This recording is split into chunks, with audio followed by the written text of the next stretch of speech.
Hey guys, welcome back to the stream space. I mean, I say welcome back as if we've done the video like this before, but we have not. So anyways, welcome. We're here to do an unboxing. So we have this. This is the Retron Square. This is a device designed to play Game Boy, Game Boy Color, and Game Boy Advance games.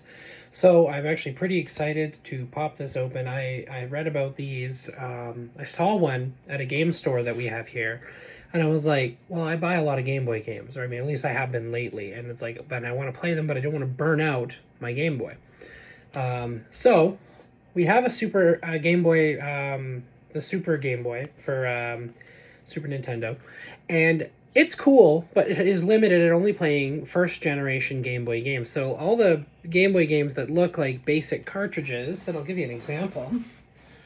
So, for example, Pokemon Blue is one of these games. So the cartridges look like this. They don't have the Game Boy Color emblem on them, and they don't have the unique shape that the Game Boy Color games actually carry. So you can't play anything above these types of cartridges. So what I've found that this is actually capable of playing all of them. So we're gonna pull off this plastic piece here.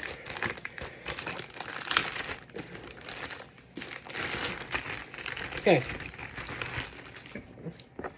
Now, it says compatible with Game Boy and Game Boy Color cartridges via open source software. Compatibility with Game Boy Advance cartridges is in beta. Now, they have actually fixed that, so it's no longer the case. So it's actually, it just works. This includes a controller, which is pretty cool. Now, I was particularly taken by the fact that it actually comes in a unique color. So there is a clear black and gold one. That one's pretty cool, but then I saw this one and I'm like, oh, I want that. It's one of my favorite color schemes. It actually matches this Digivice, so you can see. Right? Like, they're the same. They're the same color scheme. I think it's awesome. So yeah. We're going to pop this open and see. So according to the list, it includes memory card slot for firmware updates. Okay. A wired USB controller. It's called a Scout controller. 3-foot HD cable. That's nice that they actually included one because they don't always do that. And a 6-foot Type-C cable with adapter. Thank God. Finding an adapter to power some of these things is super annoying. You usually have to spend 30 or 40 bucks on a good one so that it's like high, you know, the right amperage and everything, or it's at least switching so that you can switch between the different things you want to power with it. So I'm excited to put this on. We're even going to set it up and play it.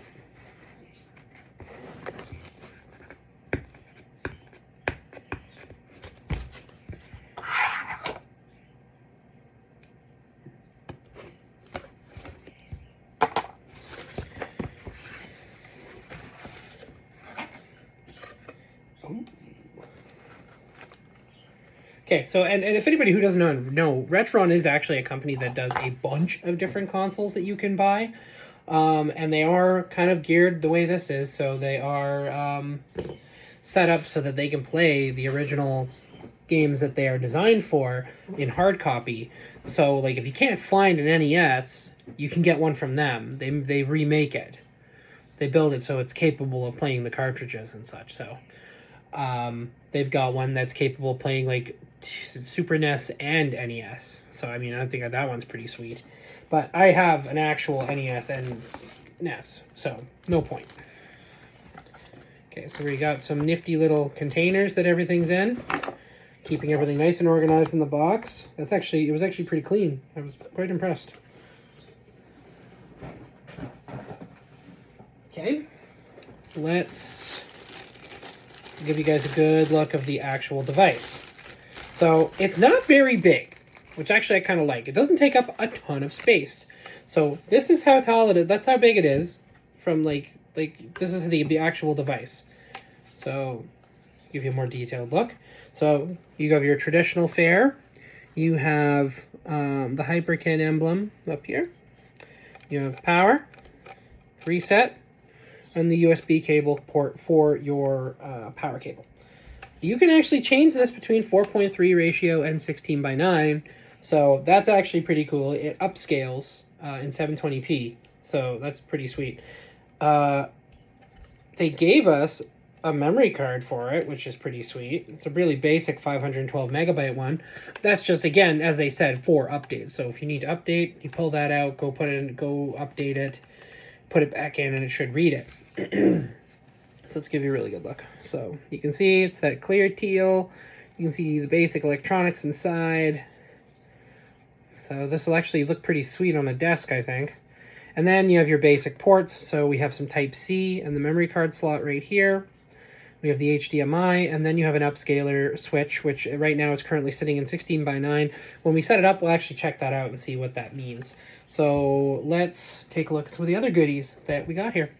So adapter-wise,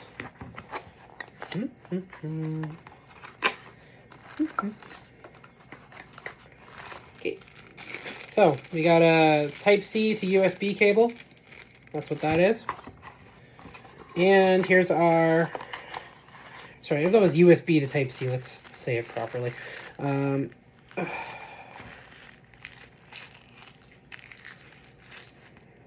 USB brick. Nice. So very nice of them to include all of the equipment, because, I mean, like I said, a lot of companies are just trying to bail out on that. And it's no fun. Okay. Lastly, let's go pop this open. I think we have our controller and HDMI cable in here.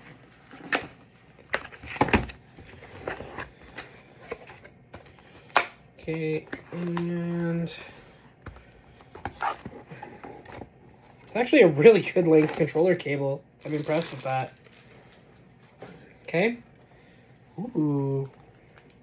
I will say it's really nice because it just feels like a SNES controller. That's exactly, like, that's the shape and everything. Like, take a look, really good look. All the buttons are the same. They have the A, B, X, Y, they're just in slightly different places. And then sideways start and select buttons, D-pad, and shoulder buttons, L and R. Connects through USB. I wonder if this is capable with computer games. I wonder if it's capable of it. Okay, and then last but definitely not least, the HDMI cable. So box contents, 10 out of 10. They did good. They gave us everything we need to properly get started. So next thing we're going to do is I have to go move this onto the station it's going to live on. So we're going to quickly go do that.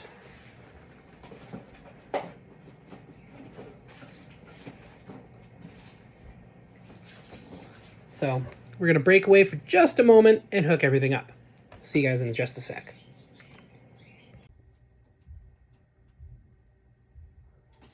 Hey guys, welcome back. So we are here to finish the review on the Retron Square from Hyperkin.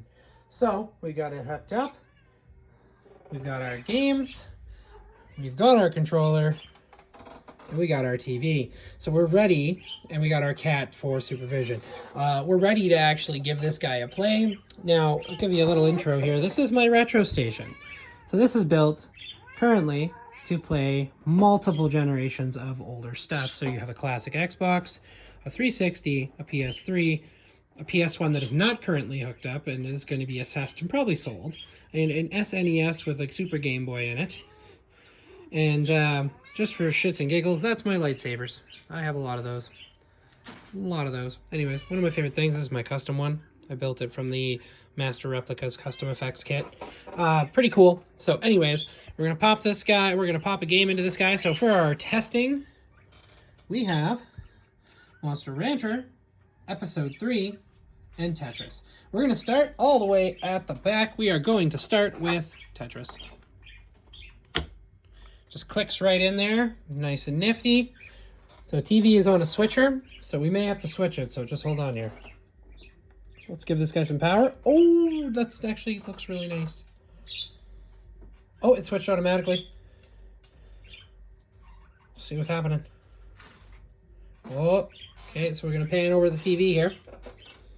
Hyperkin, play well, live well. Loading.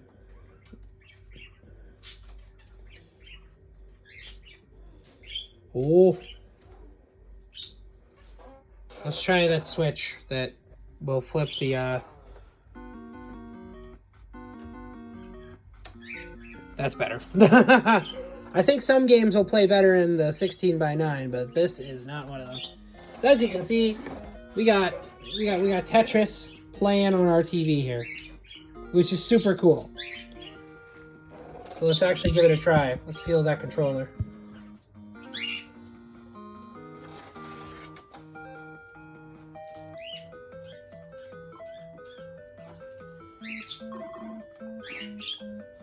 The controller feels good.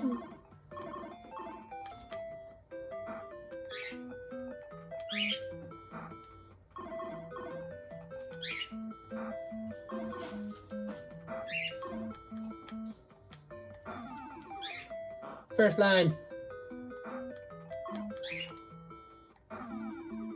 This actually looks so much better than it does on the Super Game Boy, I'm not gonna lie.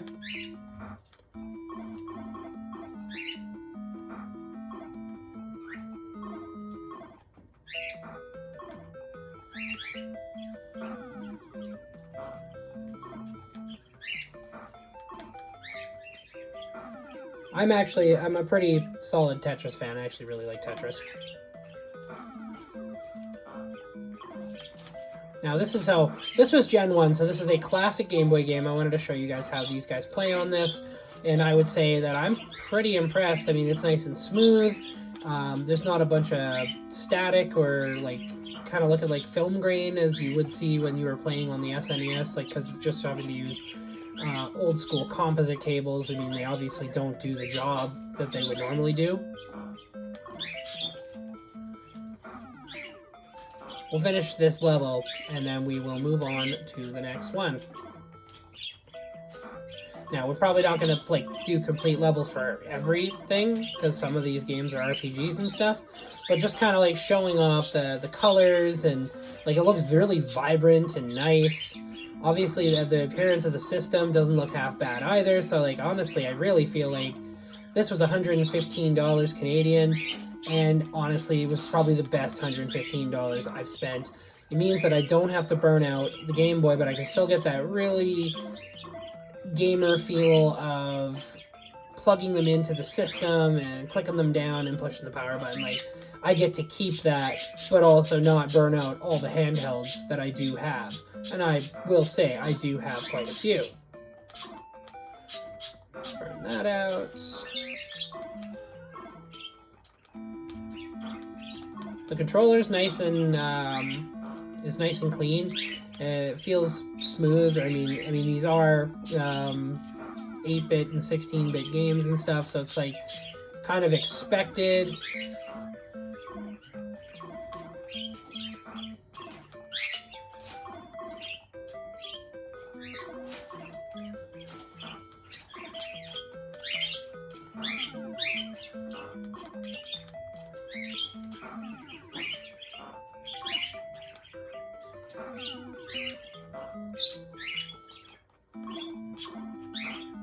Oh, I botched that.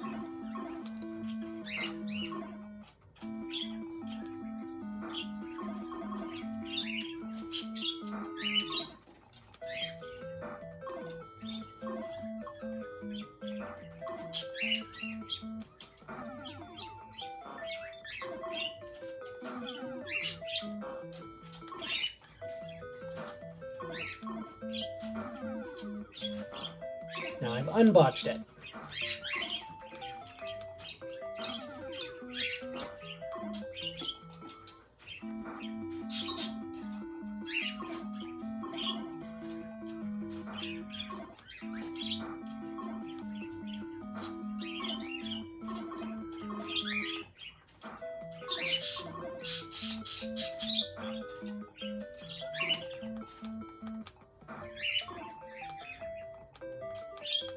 Ah! So that, guys, I'm losing it.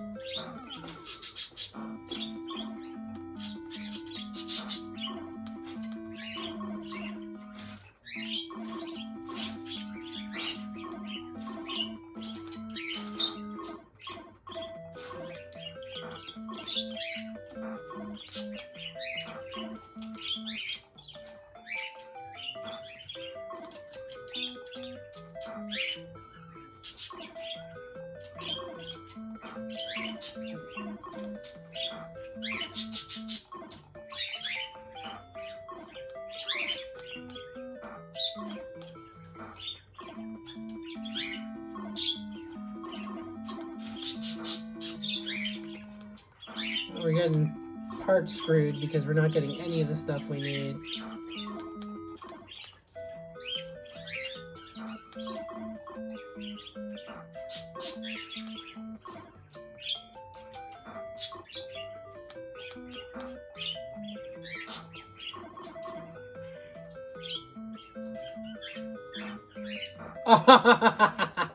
It screwed us. Anyways, so that's Game Boy Classic. So let's power it off. And pull the game. Very cool. Now we're going to do Game Boy Color. So the Game Boy Color game we're going to play is Monster Rancher Explorer. Picked up from my local game store a couple weeks ago. Haven't actually played it till now. Give it a moment to load.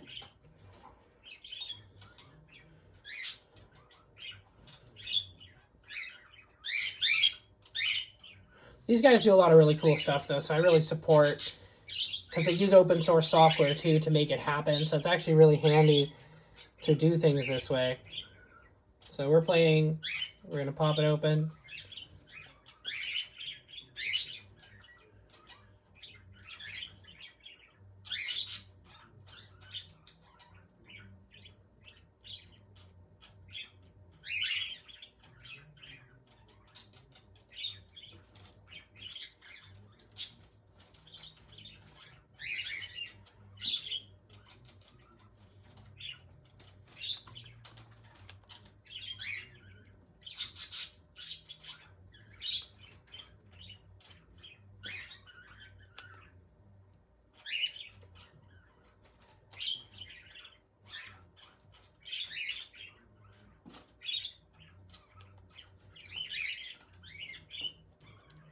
That's me not paying attention. This is an example of me not paying attention.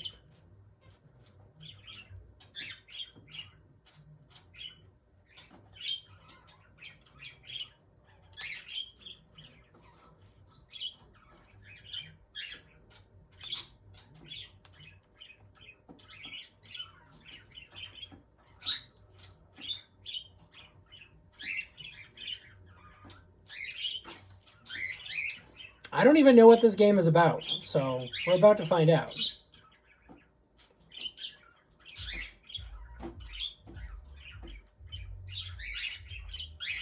this a platformer?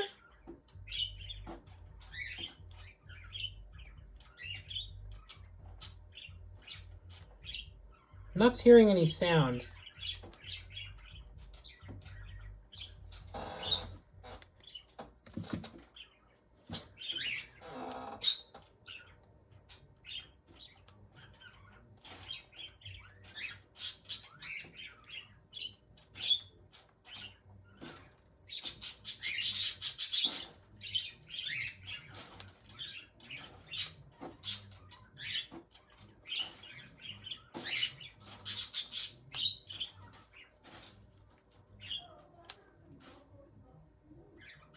I did.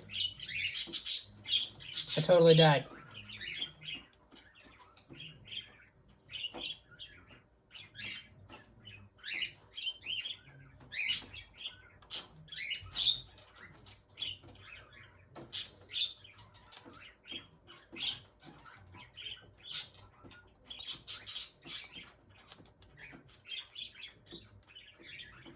He killed me. So this is kind of what Game Boy Color is playing like. Now what I am noticing is there's no sound. So I noticed on the Game Boy for Color for Tetris, or the Game Boy game for Tetris, there was sound and there was no problems with this.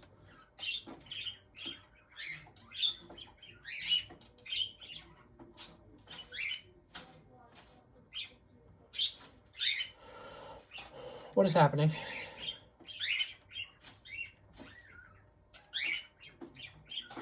Anyways, just a sec here. We're gonna grab a game I know for that guy's sound.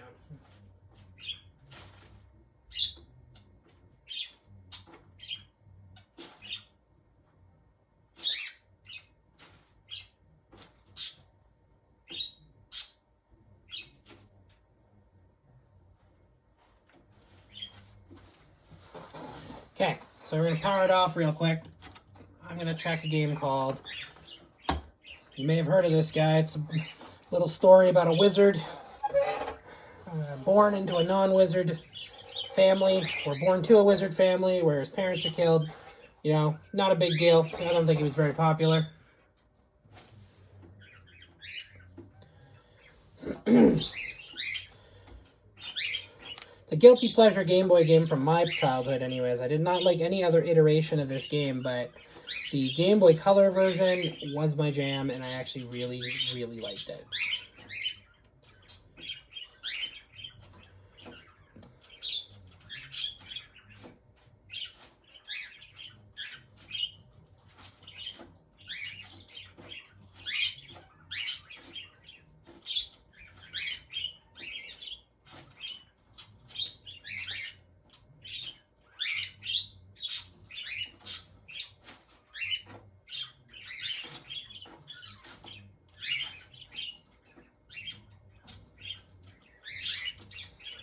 EA Games. Challenge everything.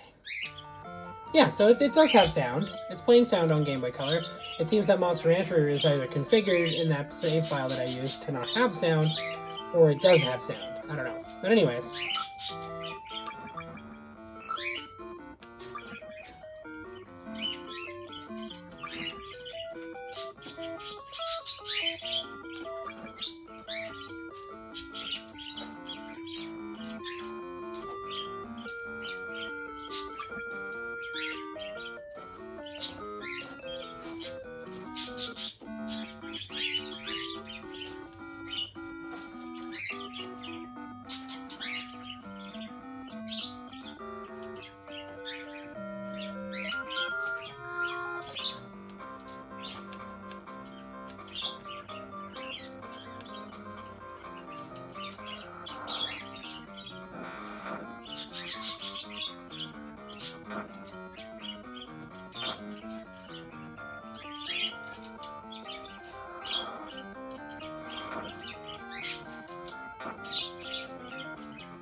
So yeah, it seems like we're playing Game Boy Color just fine. It actually looks pretty darn good for being blown up on a bigger screen.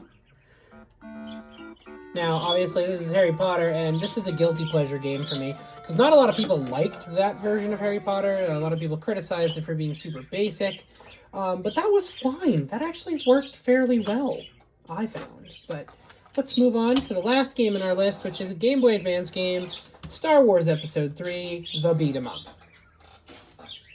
which was actually quite in-depth for what game it was.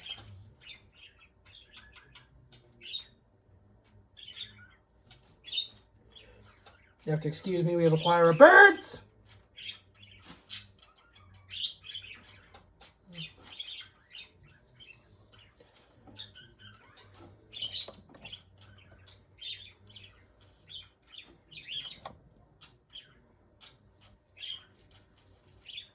It's taking longer to load this time.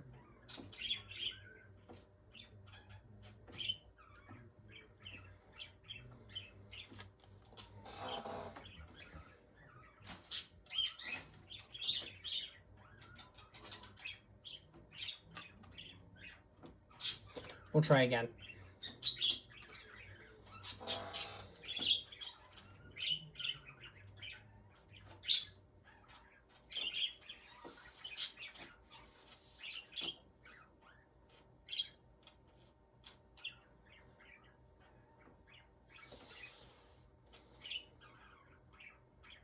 There we go.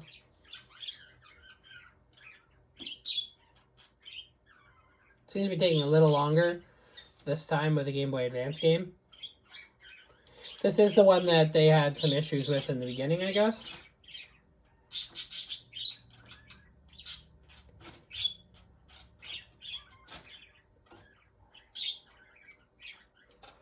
Alright, so theoretically, here we go. Okay, so we're playing, Revenge of the Sith, the Game Boy Advance game that, so they had several Game Boy games that were not great from that time period.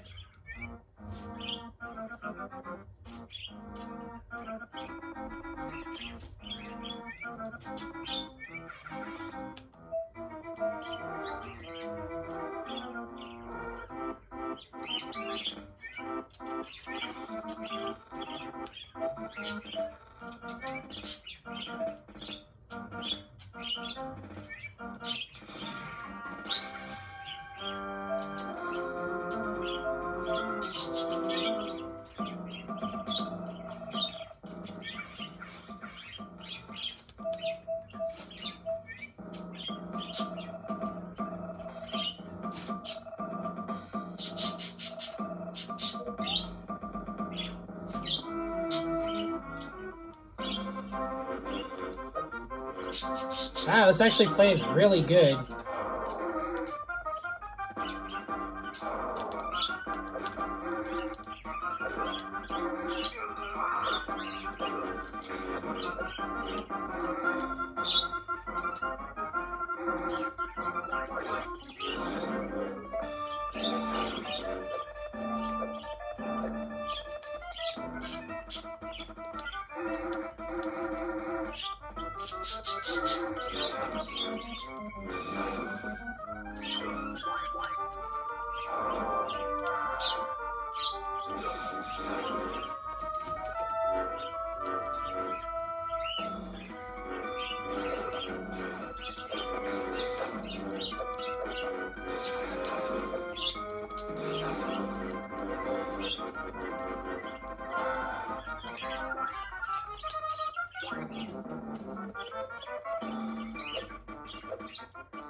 Actually, I like combo moves.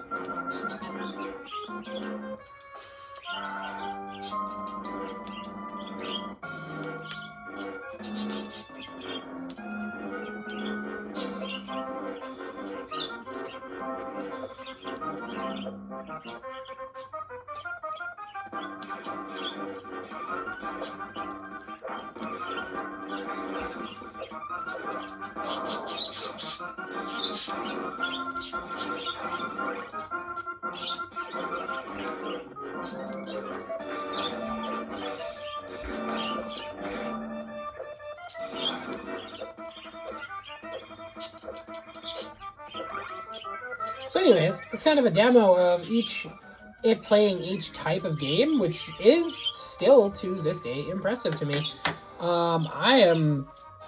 Oh god, I love how they've done this. I love how this just plays my entire childhood. It's freaking fantastic. So, I'm going to turn it off. Relegate these games back to the pile they belong to. And yeah, so that kind of concludes our review of the Hyperkin. So you can play Game Boy, Game Boy Color, and Game Boy Advance. It comes with a nifty Super Nintendo style controller, which 2 buttons don't seem to do anything. But I bet if you were to plug this into, say, one of their other products, like their Super Nintendo one, it actually would probably work on it. So thank you for checking out the stream space. I'm Pydera, and you know, I'm really happy that we got to open this guy up and check it out. So let's we're gonna shut this down, and we have other things we need to do today, so we're gonna go do them. But this is an exciting video. I was very happy to do this one. So thank you for checking out the stream space. You can find me over on YouTube, Pydera Space 74, or over on Twitch, Pydera_74, where you can catch all our live console streaming. So thank you for checking it out, guys, and I will see you guys next time. Throw those likes, follow, subscribes. We need them, or I'm gonna come after you with a lightsaber. Anyways, bye.